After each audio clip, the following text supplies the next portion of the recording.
Rifle गोली के बात मत कर बानी जा हमनी जुनून में का बुझले रे बेटा। राइफल गोली के बात मत कर बानी जा हमनी जुनून में।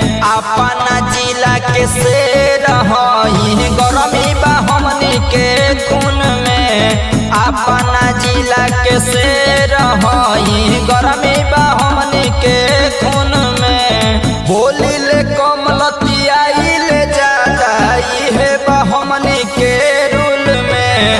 अपना जिला के शेर हई गरमी बा हमनी के खून में। अपना जिला के शेर हई गरमी बा हमनी के खून में।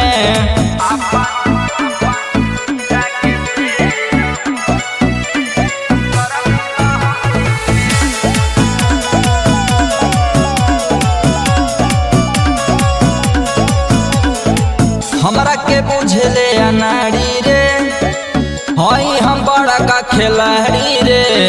मारब गोली छितरा जइबे फिर बोलबे जे बढ़ी के बोली रे। मारब सीनावा में चढ़ी के गोली रे। अरे बड़ बाजे ओकरा के भैया कहिले छोट बाजे ओकरो के मानिले। कतना बड़े रंगदार जिला में सबनी के हम जानिले। कतना बड़े रंगदार जिला में सबनी के हम जानिले।